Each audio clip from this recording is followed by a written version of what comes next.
kita kali ini akan mengadakan seal dengan tema petualang keren. Wow, seru ya pasti ya. Iya dong. Keren. Oh ya, ngomong-ngomong seal itu apa sih kami? SEAL itu adalah sekolah inti liburan. Kayak di sekolah dulu. Iya, tapi ini lebih keren lagi kan Dika. Oh iya, apa yang buat keren? Nah di sana kita akan sama-sama belajar firman Tuhan dari kitab suci. Kemudian kita juga akan melakukan prakarya mengerjakannya. Oke, ada nyanyi Iya, juga kan? ada nyanyi juga. Nah kemudian kita juga akan dibagi dalam kelompok-kelompok. Oh, kelompok kelas ada. Iya, ya benar sekali. Pertama, Ya benar sekali. Nadia. Ya. Kelas muda. Yes, itu dia Kang Dika. Oh iya, terus siapa aja yang mengikuti acara ini? Kak? Nah, ini dibuka untuk kita semua. Oh, berarti anak-anak di seluruh Indonesia. Iya, jadi siapa aja boleh ikut. Nah, Iya. Wah, keren banget tuh. Siapa yang gak mau ikut? Pasti ikutan semua ya. Yes, pasti dong. Oh iya, ngomong-ngomong, gimana caranya kita mengikuti? Nah, kita akan melakukannya secara online. Jadi bisa melalui dan juga melalui Zoom. Oh, Zoom juga bisa. Bisa. Nah, tuh, siapa yang pernah pakai Zoom? Kalau Ya. sekolah. Nah, kurang lebih seperti itu ya.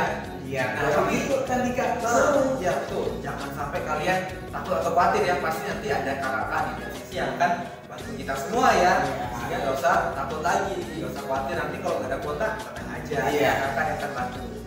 Oleh sebab itu adik-adik yang mau mengikutinya bisa menghubungi nomor di bawah ini. Oh ini nih.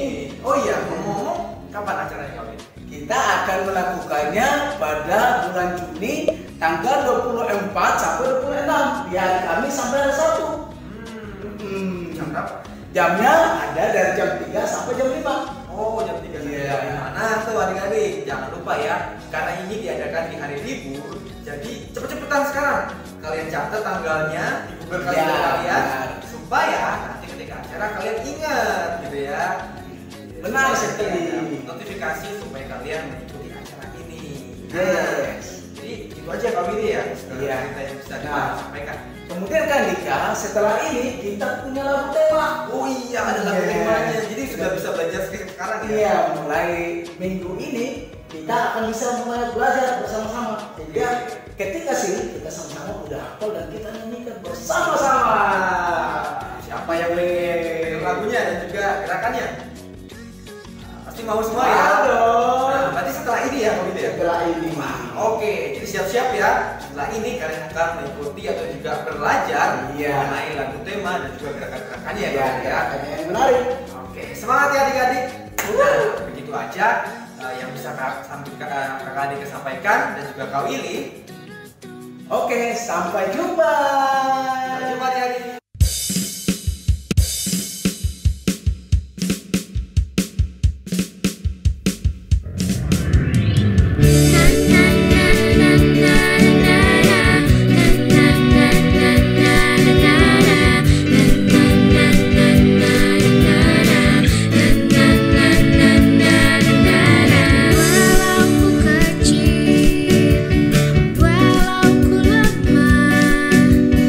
Walau ku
Hai istri, tunduklah kepada suamimu seperti kepada Tuhan. Karena suami adalah kepala istri, sama seperti Kristus adalah kepala jemaat. Dialah yang menyelamatkan tubuh. Karena itu, sebagaimana jemaat tunduk kepada Kristus, demikian jugalah istri kepada suami dalam segala sesuatu. Hai suami, kasihilah istrimu sebagaimana Kristus telah mengasihi jemaat dan telah menyerahkan dirinya baginya untuk menguduskannya, sesudah ia menyucikannya dengan memandikannya dengan air dan firman, supaya dengan demikian ia menempatkan jemaat di hadapan dirinya dengan cemerlang tanpa cacat atau kerut atau yang serupa itu, tetapi supaya jemaat kudus dan tidak bercela. Demikian juga suami harus mengasihi istrinya, sama seperti tubuhnya sendiri. Siapa yang mengasihi istrinya, mengasihi dirinya sendiri. Sebab tidak pernah orang membenci tubuhnya sendiri, tetapi mengasuhnya dan merawatinya, sama seperti Kristus terhadap jemaat. Karena kita adalah anggota tubuhnya. Sebab itu laki-laki akan meninggalkan ayahnya dan ibunya dan bersatu dengan istrinya, sehingga keduanya itu menjadi satu daging. Rahasia ini besar, tetapi yang aku maksudkan ialah hubungan Kristus dan jemaat. Bagaimanapun juga, bagi kamu masing-masing berlaku. Kasihilah istrimu seperti dirimu sendiri. Dan istri hendaklah menghormati suaminya.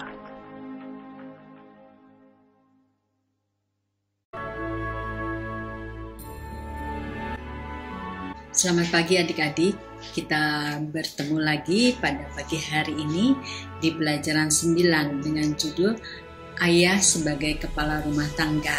Diambil dari kitab Efesus 5 ayat 22 sampai dengan 33. Tapi sebelumnya kita berdoa terlebih dahulu minta pimpinan Tuhan. Bapa di surga, selamat pagi. Kami datang lagi ke hadirat Tuhan pada pagi hari ini Bapa. Kami mengucap syukur untuk kebaikan dan penyertaan Tuhan sepanjang malam tadi kepada kami. Pagi ini kami siap mendengarkan firman-Mu Tuhan, biar kami bisa bertumbuh terus melalui kebenaran-kebenaran firman Tuhan yang boleh kami dengarkan dan kami boleh terapkan di dalam kehidupan kami. Kami serahkan waktu ini ke dalam tangan-Mu Tuhan, di dalam nama Yesus Kristus kami berdoa. Amin. Adik-adik, biasanya di dalam satu keluarga itu ada ayah, ada ibu, dan juga ada anak-anak ya. Atau kadang-kadang juga ada mungkin di rumah adik-adik ada juga nenek atau kakek. Pada dasarnya keluarga itu adalah di mana di dalamnya itu ada hubungan pertalian darah satu dengan yang lain.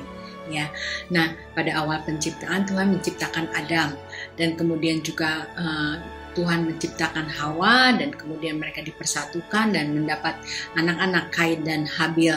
Nah, adik-adik kita melihat di sini bahwa keluarga itu adalah merupakan satu rancangan Allah yang memang Allah persiapkan untuk pada awal-awal penciptaannya. Ya, dan kemudian kita melihat bagaimana kemudian Allah memberkati manusia menjadi banyak dan mengisi bumi. Kita melihat di sini bahwa orang tua harus kita hormati sesuai dengan apa yang sudah Tuhan ajarkan kepada kita. Dikatakan dalam Efesus 6 ayat 1 dan 2, "Hai anak-anak, taatilah orang tuamu di dalam Tuhan, karena haruslah demikian. Hormatilah ayahmu dan ibumu, ini adalah satu perintah yang penting." Nah, Menghormati orang tua adalah salah satu perintah dari Tuhan kepada kita sekalian. Dan kalau kita mengasihi Allah, tentunya kita juga akan mentaati apa yang diperintahkan oleh Allah. Bagaimana kita harus menghormati mereka. Walaupun apapun juga keadaan orang tua kita atau keadaan ayah kita, apakah kita harus menghormati ayah kita karena dia layak untuk dihormati? Misalnya dia adalah ayah yang baik, ayah yang bijaksana, ayah yang mengasihi keluarganya, tentu kita menghormati. Tapi kalau misalnya ayah kita adalah ayah yang tidak seperti itu, mungkin juga yang keluar dari penjara atau ayahnya adalah ayah yang tidak sempurna. Kita tahu adik-adik bahwa manusia itu semuanya berdosa. Kita adalah juga tidak sempurna. Demikian juga dengan ayah kita atau ibu kita. Walaupun ayah kita tidak sempurna, kita mengatakan kita harus menghormati mereka. Bagaimanapun juga seorang ayah, apapun juga keadaannya, tetap kita hormati karena dia adalah ayah kita. Biasanya seorang ayah yang baik itu seorang ayah yang berusaha mengasihi keluarganya, mengasihi istrinya, mengasihi anak-anaknya, ya, sebagaimana dengan penggambaran Kristus sebagai kepala jemaat. Demikian juga seorang ayah yang dia adalah seorang imam bagi keluarganya yang mengepalai keluarganya. Oleh karena itu, istri dan anak-anaknya harus tunduk dan hormat terhadap ayah. Allah menghendaki anggota keluarga itu saling mengasihi karena Allah adalah kasih, dikatakan di dalam 1 Yohanes 4 ayat 8. Kepemimpinan yang dikehendaki Allah dalam rumah tangga adalah kepemimpinan yang berdasarkan kasih. Teladan ayah dalam menjalankan kepemimpinan kasih itu adalah Tuhan Yesus sendiri. Karena begitu besarnya dia rela mati di kayu salib hanya karena mengasihi kita umat manusia. Oleh karena itu seorang ayah juga harus mempunyai kepemimpinan yang berdasarkan kasih. Nah, bagaimana menumbuhkan kerohanian di dalam keluarga? Seorang ayah yang saleh adalah seorang ayah yang baik, adalah seorang ayah yang berupaya dan bertanggung jawab memenuhi kebutuhan jasmani dan rohani. Seperti kita tahu, kebutuhan jasmani adalah kebutuhan primer, kebutuhan sekunder, kebutuhan tersier, ya. Dan kebutuhan rohani adalah kebutuhan yang sangat diperlukan, di mana diperlukan oleh kita sekalian di dalam pertumbuhan kita sebagai manusia.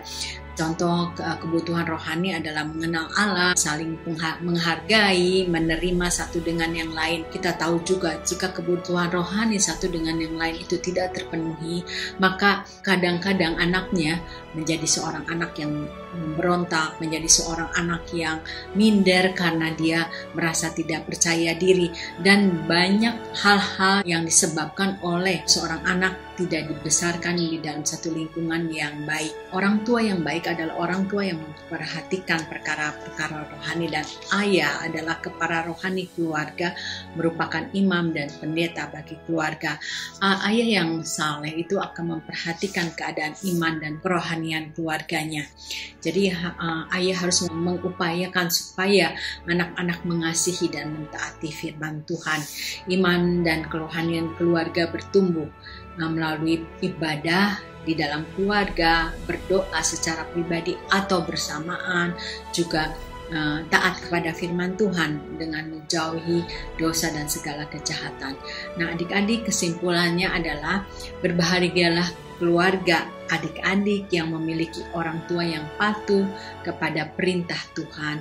Orang tua sebagai pemimpin di dalam dengan ayah sebagai kepala keluarga harus hidup takut akan Tuhan, dan orang tua harus bertobat dan beriman kepada Tuhan Yesus. Dan seorang ayah yang saleh adalah ayah yang mengasihi istri dan anak-anaknya. Kalau adik-adik dilahirkan di dalam keluarga itu, berbahagialah karena adik-adik sudah mempunyai sebuah keluarga yang baik. Tetapi kalau tidak, masih banyak kekurangannya, berbahagialah juga, karena kalau adik-adik di dalam Tuhan Yesus, maka Tuhanlah yang akan menolong adik-adik melalui semuanya itu, ya. Nah, adik-adik, kita akan mendengarkan Pastor Alex yang akan merinci lebih lanjut tentang peranan ayah sebagai kepala rumah tangga. Silakan, Pastor. Shalom Bapak Ibu Saudara-saudari yang sangat dikasihi oleh Tuhan Yesus. Renungan firman Tuhan kali ini adalah dari Efesus 5 ayat 22 sampai 33. Tema yang diberikan adalah ayah sebagai kepala rumah tangga. Sebagaimana ditunjukkan oleh Alkitab, menjadi seorang ayah adalah berkat dari Tuhan. Dari Alkitab kita mengetahui bahwa Abraham selama bertahun-tahun merindukan untuk menjadi seorang ayah. Namun baru di usia tuanya lah Tuhan memberkati dia untuk menjadi seorang ayah.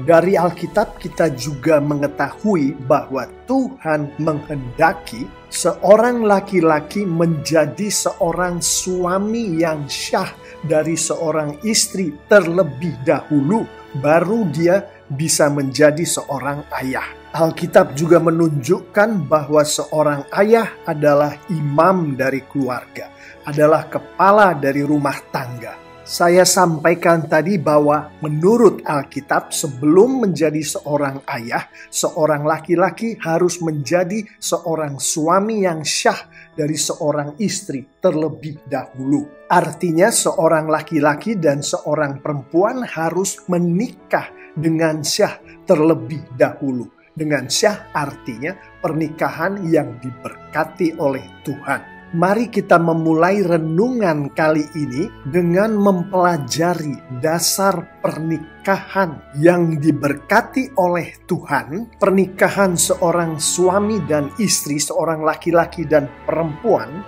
di dalam konteks nas kita kali ini, yaitu Efesus 5 ayat 22 sampai 33. Kita akan memulainya dari Efesus 5 ayat 21. Dan rendahkanlah dirimu seorang kepada yang lain di dalam takut akan Kristus. Ayat 21 ini adalah landasan hubungan antara sesama anak Tuhan, yaitu saling merendahkan diri seorang kepada yang lain dan takut akan Kristus. Frasa rendahkanlah dirimu yang di dalam bahasa Yunaninya intinya adalah hupotasso, yang diterjemahkan ke dalam bahasa Inggris to submit. Kalau kita terjemahkan kembali ke dalam bahasa Indonesia di dalam konteks renungan firman Tuhan kali ini adalah menundukkan diri atau tunduk.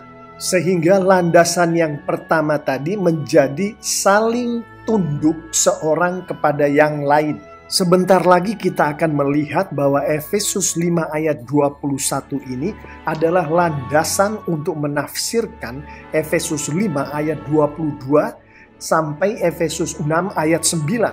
Satu ayat lagi yang adalah landasan untuk menafsirkan Efesus 5, 22 sampai Efesus 6, 9 adalah Efesus 6 ayat 9. Ingatlah bahwa Tuhan mereka dan Tuhan kamu ada di surga dan ia tidak memandang muka. Menurut ayat 9 ini, di dalam hubungan antara sesama anak Tuhan, Tuhan tidak memandang muka.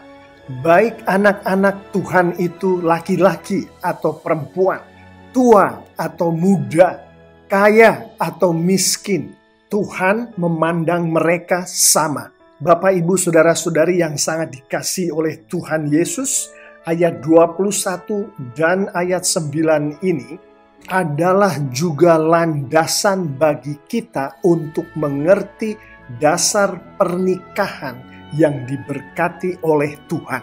Antara seorang laki-laki dan seorang perempuan menjadi suami dan istri. Efesus 5 ayat 22, hai istri, tunduklah kepada suamimu seperti kepada Tuhan, adalah salah satu dasar hubungan antara sepasang suami dan istri yang adalah anak Tuhan di dalam pernikahan yang diberkati Tuhan. Berdasarkan ayat 21 tadi, secara tersurat dan tersirat, ayat 22 ini menunjukkan istri tunduklah kepada suami.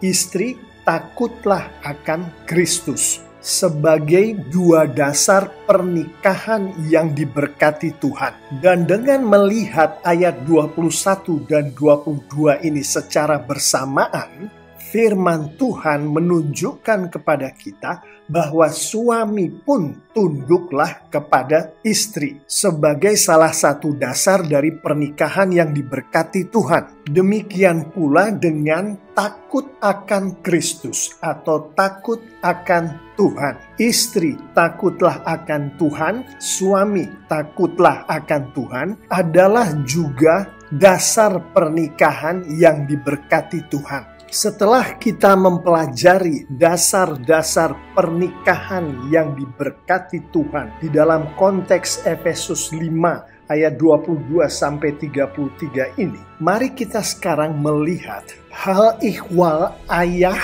sebagai kepala rumah tangga. Di ayat 23, karena suami adalah kepala istri, sama seperti Kristus adalah kepala jemaat. Dialah yang menyelamatkan tubuh.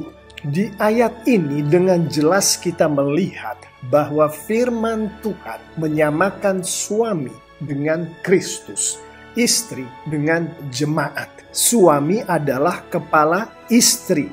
Suami atau ayah adalah kepala rumah tangga. Sekarang mari kita lihat tugas seorang suami, tugas seorang ayah sebagai kepala rumah tangga menurut Efesus 5 ayat 25, 29, dan 30. Ayat 25, hai suami, kasihilah istrimu sebagaimana Kristus telah mengasihi jemaat dan telah menyerahkan dirinya baginya. Ayat 29, sebab tidak pernah orang membenci tubuhnya sendiri, tetapi mengasuhnya dan merawatinya sama seperti Kristus terhadap jemaat. Dua ayat ini menunjukkan dengan jelas bahwa tugas seorang suami, seorang ayah sebagai kepala rumah tangga termasuk mengasihi istri dan anak-anaknya, mengorbankan dirinya untuk istrinya dan anak-anaknya, mengasuh dan merawat istrinya dan anak-anaknya, seperti yang dilakukan oleh Kristus kepada jemaatnya. Mengapakah tugas suami, ayah sebagai kepala rumah tangga adalah demikian? Ayat 30 menunjukkan kepada kita karena suami, istri, dan anak-anak adalah anggota tubuh Kristus. Sebagai sesama anggota tubuh Kristus, anggota daging Kristus, anggota tulang Kristus, sudah selayaknya lah seorang suami melakukan tugas-tugas tadi kepada istrinya, kepada anak-anaknya. Efesus 5 ayat 30 menunjukkan ini dengan jelas. Karena kita adalah anggota tubuhnya.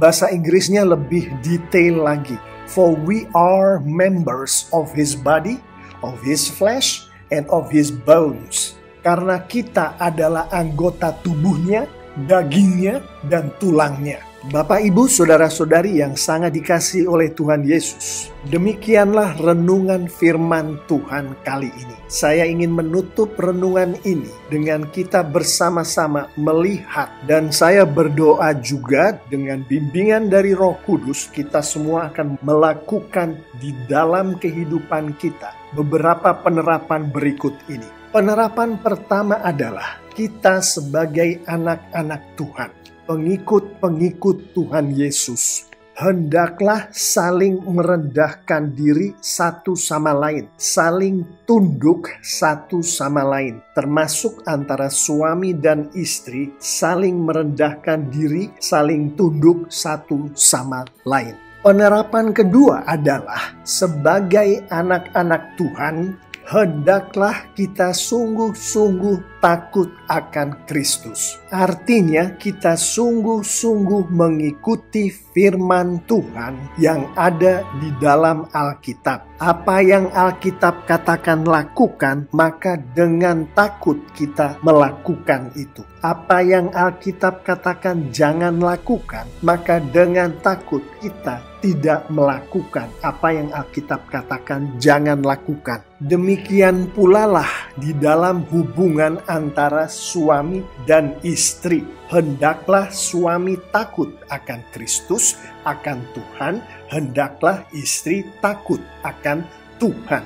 Hendaklah suami dan istri kedua-duanya melakukan perintah-perintah Tuhan sesuai dengan apa yang ada di firman Tuhan di Alkitab dengan takut akan Tuhan.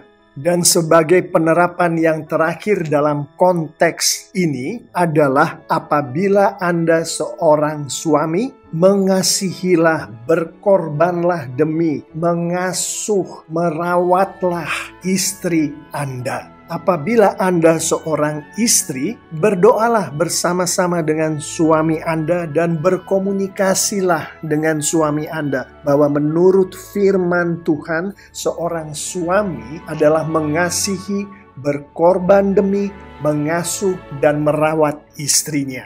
Apabila Anda seorang anak, maka berdoalah bersama-sama dengan ayah dan ibu Anda dan berbicaralah kepada ayah Anda bahwa menurut firman Tuhan, seorang ayah adalah mengasihi, berkorban demi, mengasuh, dan merawat istri, ibu, dan anak-anaknya. Dengan anak-anak Tuhan, murid-murid Tuhan Yesus, yaitu kita semua, melakukan firman Tuhan yang baru saja kita renungkan ini, yaitu antara lain dengan melakukan penerapan-penerapan yang baru saja kita bicarakan ini, maka saya mengimani Tuhan kita dipermuliakan. Dan sebagaimana disampaikan melalui firman Tuhan, melalui Alkitab, anak-anak Tuhan yang memuliakan Tuhan, termasuk si suami atau ayah, si istri atau ibu, si anak-anak akan diberkati oleh Tuhan dengan luar biasa. Amin. Nah, adik-adik, demikian mudah-mudahan adik-adik lebih jelas lagi. Kita lihat di sini ayat hafalannya dari Efesus 6 ayat 1. Dikatakan, "Hai anak-anak, taatilah orang tuamu di dalam Tuhan, karena haruslah demikian." Marilah kita hidup sesuai dengan firman Tuhan, mentaati firman Tuhan dan mentaati orang tua dan menghormati orang tua. Nah, adik-adik, sampai di sini perjumpaan kita dan pelajaran kita pada pagi hari ini. Minggu depan kita akan belajar lagi tentang ibu, bagaimana ibu rumah tangga yang bijak, itu judulnya. Jangan lupa adik-adik, persembahan yang adik-adik akan kumpulkan tolong bisa ditransfer ke nomor rekening ini, atau adik-adik bisa kumpulkan nanti pada triwulan akhir, adik-adik bisa mentransfernya sekaligus. Oke? Kita akan berdoa terlebih dahulu sebelum kita berpisah satu dengan yang lain. Tuhan Yesus, terima kasih kami boleh mengerti betapa kami harus menghormati orang tua kami sebagaimana Engkau juga memerintahkan itu di dalam firman Tuhan. Ajar kami bisa mentaati orang tua kami, termasuk menghormati ayah dan ibu kami Tuhan. Dan kami bersyukur dengan keberadaan mereka, walaupun mungkin mereka juga jauh dari sempurna. Tetapi kami ingin berdoa terus supaya Engkau lah yang akan menyempurnakan kasih Tuhan, yang akan menyempurnakan keluarga kami, termasuk kami semua Tuhan, yang kami tahu masih banyak kekurangannya. Ampunkanlah dosa dan kelemahan kami sekalian. Terima kasih Bapa. Berkatilah sepanjang minggu depan, kiranya penyertaan Tuhan akan bersama dengan kami untuk sekarang dan selamanya. Di dalam nama Yesus Kristus kami berdoa. Amin. Adik-adik, selamat pagi, sampai berjumpa minggu depan.